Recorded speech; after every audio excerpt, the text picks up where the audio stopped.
शामली की धरती पर रिश्तों का कत्ल। आदर्श मंडी थाना क्षेत्र में हुए सनसनीखेज युवती हत्याकांड में पुलिस ने एक ऐसा खौफनाक सच बेनकाब किया है जिसे सुनकर आपकी रूह कांप जाएगी। शुरुआती पर्दाफाश में जो मामला महज एक संदिग्ध मौत लग रहा था, पोस्टमार्टम रिपोर्ट ने उसकी पोल खोल दी। पुलिस की तेजतर्रार कार्रवाई ने किसी और को नहीं बल्कि खुद मृतका के पिता को ही इस घिनौने जुर्म में सलाखों के पीछे पहुंचा दिया है। बाकी दरिंदों की तलाश में पुलिस की दबिश लगातार जारी है। देखिए हमारी खास रिपोर्ट में। तारीख 29 जुलाई, स्थान खुशहाली बिहार।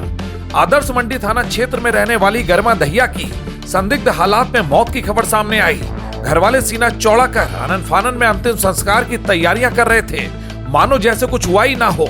लेकिन खाकी की पैनी नजरें सब कुछ भांप चुकी थीं।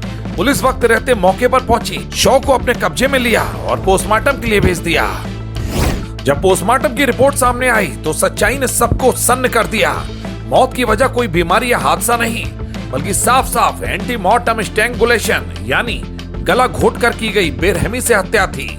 मामले में नया मोड़ तब आया जब 31 जुलाई को मृतका के परिचित हिमांशु खेवल ने थाने का दरवाजा खटखटाया। तहरीर में साफ आरोप लगाया गया कि गरिमा के साथ उसके प्रेम प्रसंग थे और शक की सुई सीधे तौर पर मृतका के अपनों यानी उसके परिजनों पर थी। पुलिस ने भी बिना एक पल गवाए मुकदमा दर्ज कर और ताबड़तोड़ जांच शुरू कर दी। शामली के पुलिस कप्तान एनपी सिंह के सख्त निर्देश पर स्पेशल टीमों का गठन हुआ।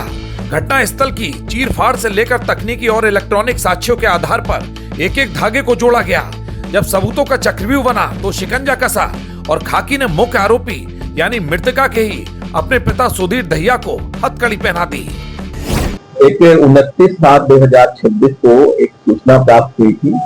लगभग 3 बजे हमारे 112 पे एक मुनांगली गांव है थाना झिझाना में, वहां की लड़की गरिमा चौधरी है, उसकी लगभग करीब 25 साल है और उसकी हत्या करके उसके माँ बाप ले गए, उसको अंतिम संस्कार करने का प्रयास कर रहे हैं।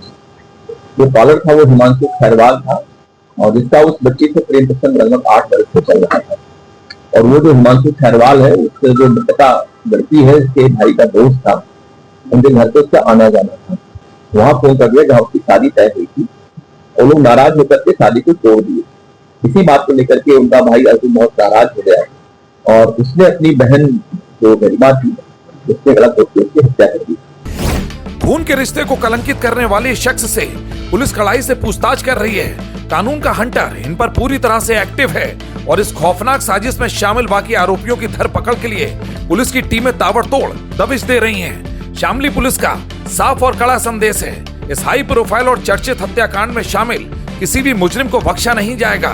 बहुत जल्द बाकी चेहरे भी बेनकाब होंगे और कानून का शिकंजा उन पर भी कसेगा। शामली से हिमांशु शर्मा की ये खास रिपोर्ट।